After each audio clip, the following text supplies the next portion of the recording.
তো friends, welcome back to my channel Irin Joya vlogs. আজকে একটা নতুন ব্লগ নিয়ে এসে গেছি।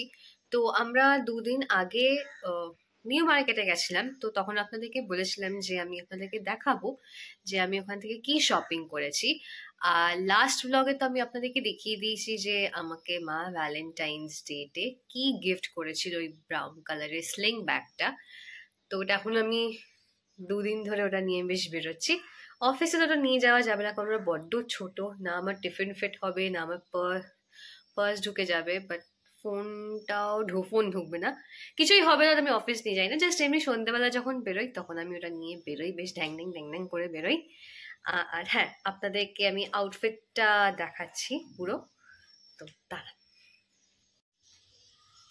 এই হচ্ছে আমার সেই ব্ল্যাক কালারের আউটফিট। আপনাদেরকে একবার আমি বলেছিলাম একটা ব্লগে যে আমার একটা ব্ল্যাক কালারের একটা স্কার্ট কেনার ইচ্ছে আছে। তো এই সেই স্কার্ট, যেটা আমি শ্রীরাম থেকে কিনেছি। দেন আমি এই টপটা আমি বাইরে থেকে কিনে নিয়েছি। আর বুটও আমি বলেছিলাম একটা ব্ল্যাক কালারের বুট আমার কেনার ইচ্ছে আছে, বাট আমি শ্রীরামে দেখেছিলাম বুট, কিন্তু এরকম হিলের মধ্যে ফ্ল্যাটস এর মধ্যে কিছু ছিলই না, মানে হিল ছাড়া ওরকম কিছু ছিলই না। যা ছিল সব এরকম বড় বড় হিল, যে আমার পক্ষে হাঁটা ইজ ভেরি ডিফিকাল্ট। তো আমি নিইনি, দেখবো অন্য জায়গায় গিয়ে দেখবো। আর সেদিনকে আমি শ্রীলেদার্সে ঢুকিনি, কারণ আমাদের অনেক দেরি হয়ে গেছিল সেদিনকে। যদি শ্রীলেদার্স ঢুকতাম তাহলে বাড়ি আস্তে আস্তে সেই 10টা বেজে যেত। তাহলে আপনাদেরকে আমি দেখাই, পেছনটা এরকম লেস দেওয়া, আর সামনেটা এরকম একটু কাটের মতন আছে। ঠিক আছে, এই আউটফিটটা কেনার একটা রিজন আছে, যেটা আপনারা খুব শিগগিরই জানতে পারবেন আমার ব্লগে, যে আমি কেন শপিং করেছি। আমার নিজেরই বেশ ভালো লাগছে, এরকম এই ফ্রিলস গুলো আছে, টিক টিক টিক টিং টিং টিং টিং টিং ড্যান্স করতে পারবো। ভালো লাগছে আমাকে পরে। হ্যাঁ হ্যাঁ, কিউটি। আর নিজেরই ভালো লাগছে। যেদিনকে আমি ফার্স্ট দিনকে কিনে আনি, সেদিনকে আমি আমার ওই ঘরে আয়নার সামনে দাঁড়িয়ে একটা মেয়ের সেলফি তুলি। সবাই ওটা দেখে মানে আমাকে যাচ্ছে এনে, আমার ফ্রেন্ডসদের মধ্যে, ইভেন আমার কলেজের সিনিয়রও বলেছে যে তোকে খুব ভালো লাগছে, বাট তোর আয়নাটা একটু পরিষ্কার হলে ভালো হতো। আমি তখন ওকে বলেছি ওকে, নেক্সট টাইম কলেজ দিয়ে পরিষ্কার করে ছবি তুলবো। ও হয়েছে আমি তো রেগে বলেছি, বাট না, অ্যাজ এ জোক বলেছিল। It's okay, sometimes people don't understand my joke. তো আপনারাও জানাবেন, মানে যারা দেখেন, যে আমাকে কেমন লাগছে না লাগছে। আর এখন আমরা একটু পরে বেরোবো, যাবো হচ্ছে আমাদের সেই উঠতি ইউটিউবার যে হতে চলেছে আমাদের ফ্যামিলি থেকে, তার 2.5 বছরের উঠতি। হ্যাঁ, 2.5 বছরের একটা গেঁড়ার সাথে আমরা দেখা করতে যাচ্ছি, মানে আমার মাসির বাড়ি যাচ্ছি। তো অবভিয়াসলি ও তো ওখানে থাকবেই। যে ওখানে গিয়ে যদি বলে যে হ্যালো গাইস, লাইক করে দিন, সেটা আপনাদের সাথে আমি অবশ্যই শেয়ার করবো, কারণ আর আপনারা করেও দেবেন। কারণ আমাদের ফ্যামিলি থেকে এত একটা উচ্চ লেভেলের একটা ইউটিউবার আসতে চলেছে, তো তাকে তো সেই সম্মানটা আমাদের দেওয়াই উচিত বলুন।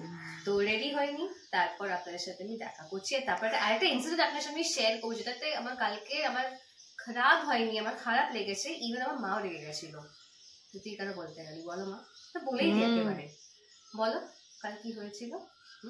ওই তো তুই কালকে আপনাদেরকে ব্লগে আমি দেখিয়েছিলাম, মোমো হাব বলে লেক মার্কেটের জনকপুরে একটা মোমোর একটা দোকান আছে। তো ওখানে মোমো খাচ্ছিলাম বসে বসে।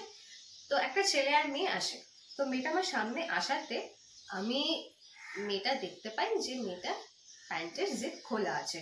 তো একটা মেয়ে হয়, আর একটা মেয়ে, তো আমার উচিত যে তাকে বলা যে না, তোমার প্যান্টের জিপ খোলা আছে। তো আমি সেই ইয়েতে আমি মেয়েটাকে বললাম যে excuse me, your zip is open.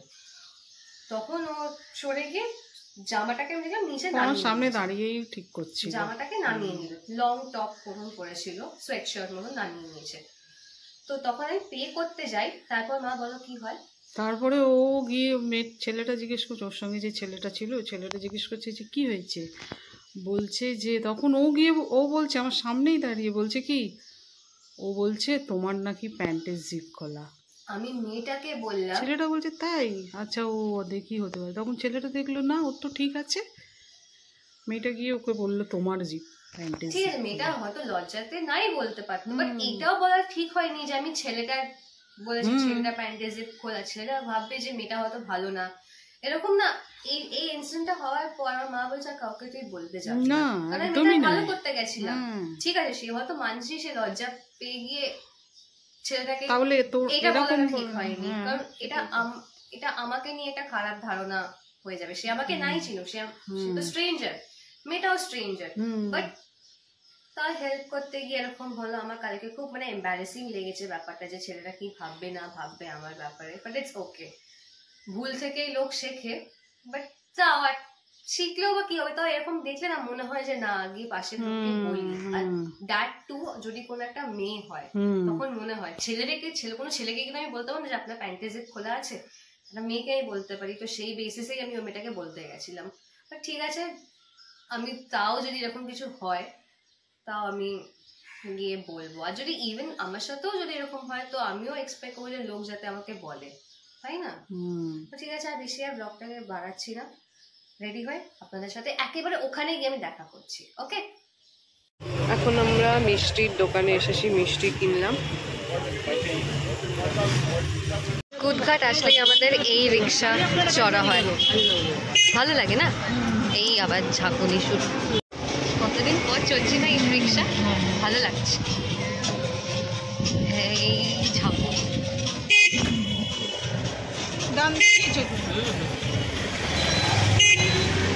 এখনো অব্দি রেডি হয়নি, বানানো হচ্ছে। চলো চল না, ওকে চলো চলো বাবা, আস্তে আস্তে। ওই এই হ্যাঁ, তোকে কেউ ভালোবাসে না? এটা ভেঙে গেছে? হ্যাঁ সত্যি? দেখেছো? হ্যাঁ দেখেছি।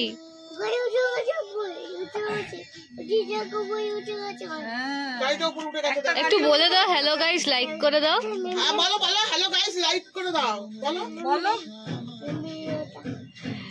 বলো বলো হ্যালো গাইস, লাইক করো লাইক করো লাইক করো। উপরে উঠে গেছে, বুঝি বুঝি বুঝি। একলা একলা খেলবে, একলা একলা এই ভালো ভালো লাগছে। হ্যাঁ দেবে বাস, দেবে না? হ্যাঁ হ্যাঁ তোমার, তোমাকে আরো দুটো বাস কিনে দেওয়া হবে। নিয়ে দেবো, নেবো। হ্যাঁ আমি দিদি, হ্যাঁ আমি দিদি, ঠিক ঠিক বলেছে, আমি দিদি,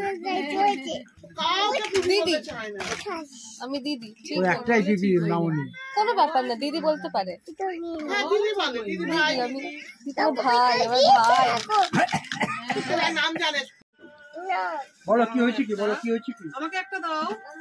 ওখান থেকে আমরা ঘুরে চলে এসেছি, এই 10টা নাগাদ বাড়ি ফিরলাম। হ্যাঁ 10টা নাগাদই ফিরলাম। এখনো ফ্রেশ হলাম, ফ্রেশ হয়ে জাস্ট এবার এগুলো ক্লিন করা বাকি আছে।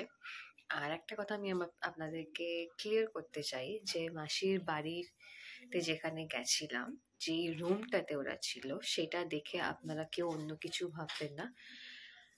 কারণ আমার মাসি বলেই দিয়েছিল যে মাসি ওইখানেই থাকবে, মাসি শিফটিংয়ে যাবে না। তো যারা মিস্ত্রি আছে তারা কোনোরকম একটা থাকার মতন একটা জায়গা করে দিয়েছে, কারণ এই বাড়ি হতে এখন অনেক টাইম লাগবে। তো ওই টিনের চাল ওরকম দেখে ভাববেন না যে আমার মাসি ওখানে থাকে বলে, জাস্ট কোনোরকম থাকার মতন একটা করে দিয়েছে ফর দ্য টাইমিং। কিছু মাস তো এখন থাকতেই হবে, 4-5 মাস বা তার বেশিও লাগতে পারে, কারণ মিস্ত্রিরা অনেক টাইম লাগিয়ে দেয়। ওরা যেই টাইম বলে সেই টাইমের মধ্যে ওরা কমপ্লিট করে উঠতে পারে না, যদি না খুব ভালো মিস্ত্রি হয়। তো হ্যাঁ এটাই বলা ছিল। আর ব্লগটা আমি এখানেই এন্ড করছি। যদি ভালো লেগে থাকে তো প্লিজ একটা লাইক শেয়ার কমেন্ট অবশ্যই করবেন। আর যারা এখন অবধি আমাদের channel Irin Joya blog subscribe করেননি, অবশ্যই সাবস্ক্রাইব করে দেবেন। Till then by.